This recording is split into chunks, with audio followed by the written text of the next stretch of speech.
वक्फ board संशोधित bill 2025 को लेकर विधायक निवास में हुई बैठक। बड़ी संख्या में समाज के प्रमुख लोग रहे उपस्थित। अहिवारा विधायक डोमन लाल कोटसेवाड़ा के भिलाई 3 स्थित निवास पर आयोजित बैठक में मुस्लिम समाज के लोगों को वक्फ बोर्ड संशोधित बिल 2025 के बारे में विस्तृत जानकारी दी गई। इस बिल का उद्देश्य वक्फ संपत्तियों के प्रबंधन में पारदर्शिता और जवाबदेही बढ़ाना है। बैठक में बड़ी संख्या में पहुंचे मुस्लिम समाज के लोगों ने प्रधानमंत्री नरेंद्र मोदी के इस संशोधित बिल पर अपनी सहमति व्यक्त की और कहा कि अब वे बिल के उद्देश्यों से संतुष्ट हैं। वक्फ बोर्ड संशोधन बिल 2025 वक्फ संपत्तियों के प्रशासन को आकार देने और वैश्विक सर्वोत्तम प्रथाओं को अपनाने के लिए एक महत्वपूर्ण कदम है। देखिए,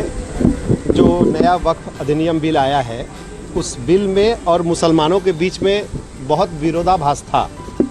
बहुत सी शंका कुशंका थी मुसलमानों के बीच में उस बिल को लेकर। उन तमाम पहलुओं पर हमारे वक्तागण ने, आदरणीय विधायक जी, जिलाध्यक्ष जी, संदीप शर्मा जी और जो भी उसके प्रभारी हैं, उन लोगों ने बहुत स्पष्टता के साथ बताया। कुछ शंका हम लोगों को भी थी, हम लोगों भी ने खड़े होकर वहाँ बोला। उन्होंने उस शंका का निवारण किया और लगभग पूरा मुस्लिम समाज संतुष्ट है। पूरी तरह से आदरणीय नरेंद्र मोदी जी के इस नए बिल के साथ खड़ा है, भारतीय जनता पार्टी के साथ खड़ा है, पूरी ताकत के साथ खड़ा है। मैं हमीद अहमद शाह, प्रदेश उपाध्यक्ष, भाजपा अल्पसंख्यक मोर्चा। क्या कुछ बताया? देखिए, वक्फ कानून को लेकर के अभी जो संशोधन बिल आया है और जो बिल पास हो गया है, इसको लेकर के देश की विभिन्न पार्टियां जो है तमाम तरह की भ्रम फैलाने की कोशिश कर रही हैं, जबकि एक बहुत सटीक कानून है। इस कानून के माध्यम से मुस्लिम समाज के गरीब वर्ग का कल्याण होगा और जिस ढंग से वक्फ की इतनी बड़ी संपत्ति में बहुत नॉमिनल आय दिखाया जाता है और जिसका दुष्परिणाम ये है कि गरीब वर्गों के लिए, यतीम लोगों के लिए, महिलाओं के लिए और समाज में जो दबे कुचले लोग हैं मुस्लिम समाज के, और यहाँ तक कि वक्फ की संपत्तियाँ तो समाज से बाहर हट करके सर्वजनों के लिए भी इसमें उपयोग करने का प्रावधान है, लेकिन उसका दुरुपयोग चंद लोग कर रहे हैं। उसके विरुद्ध जो कानून लाया गया है और उस कानून में जो खामियां हैं, मतलब अच्छाइयां हैं, उसके विरुद्ध जो प्रचार किया जा रहा है, उसको भ्रम को दूर करने के लिए आज यहाँ पर हमारे क्षेत्र के यहाँ विधायक कोटसेवाड़ा जी के और निवास कार्यालय में हमारे जिला के अध्यक्ष जी के साथ में मुस्लिम समाज के सभी लोग एकत्रित थे और उनके भी कई सवालों के जवाब दिए गए। जो उनके मन में भ्रांतियाँ थीं, उन सब भ्रांतियों को दूर किया गया और एक निश्चित रूप से समाज के बीच और भारतीय जनता पार्टी के बीच एक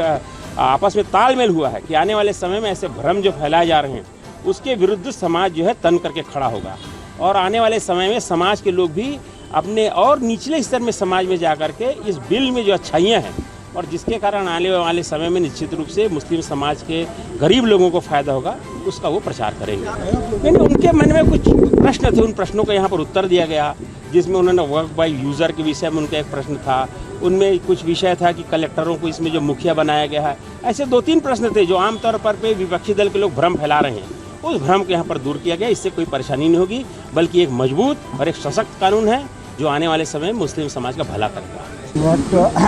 वक्फ बोर्ड का जो अधिनियम अभी हमारे देश के प्रधानमंत्री जी ने संशोधित जो आदेश किया है और मुस्लिम समाज के भाइयों के हित में हुआ है, उसको जन जागरण के माध्यम से उस विषय वस्तु को बताने का प्रयास किया गया और निश्चित तौर पर जो खामियां हैं, उन खामियों को उस समाज के जानने और जो अच्छाई है और जो सत्यता है उनको भी समझे, इस उद्देश्य को लेकर के यहाँ पर एक बैठक बुलाया गया और निश्चित तौर पर मुस्लिम समाज के भाइयों ने यहाँ आए और हमारी बात को सुने और साथ साथ स्वीकार भी किया कि जो बातें आप कह रहे हैं वो सही हैं, सत्य है और निश्चित तौर पर किसी के बहकावे में हम नहीं आएंगे, ये बात बोले हैं। जो उसका कुछ 1-2 विषय में जो पूछना था वो हमारे संदीप भैया ने बता दिया है। आज के बैठक में हमारे पुरुषोत्तम देवांगन जी भी उपस्थित हैं, हमारे दोनों महामंत्री प्रेमलाल साहू जी, दिनेन्द्र सिंह जी, सतीश साहू जी हमारे विधायक प्रतिनिधि, और सौभाग्य मेरा ये है हमारे भिलाई जिला का प्रभारी संदीप शर्मा जी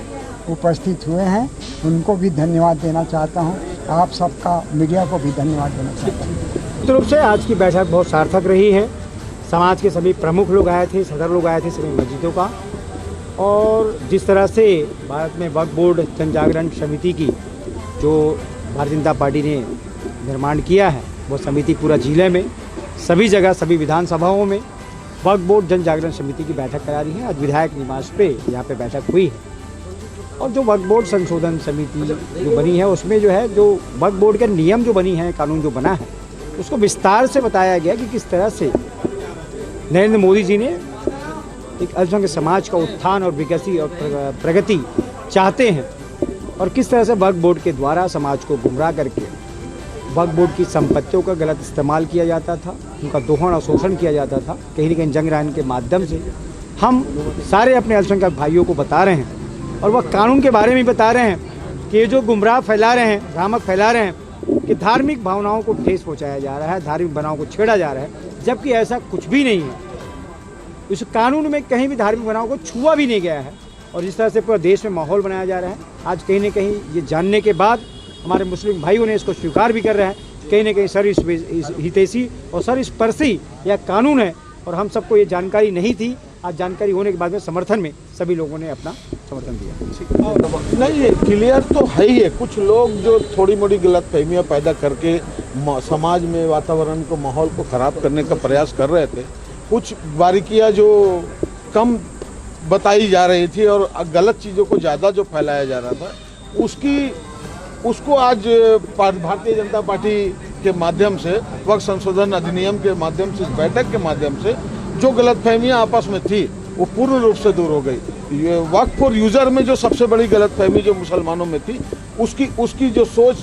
गलत जो फैलाई गई थी, उसको बड़ा अच्छे से आज संदीप शर्मा जी ने समाज को बताया, जिससे सारे समाज लोगों ने सहमति दिया और सब ने एक आवाज़ में बोला कि हम नरेंद्र मोदी के इस वक्फ संशोधन बिल के साथ हैं, भारतीय जनता पार्टी के साथ। मैं राजू खान, पूर्व प्रदेश मंत्री, भाजपा अल्पसंख्यक मोर्चा।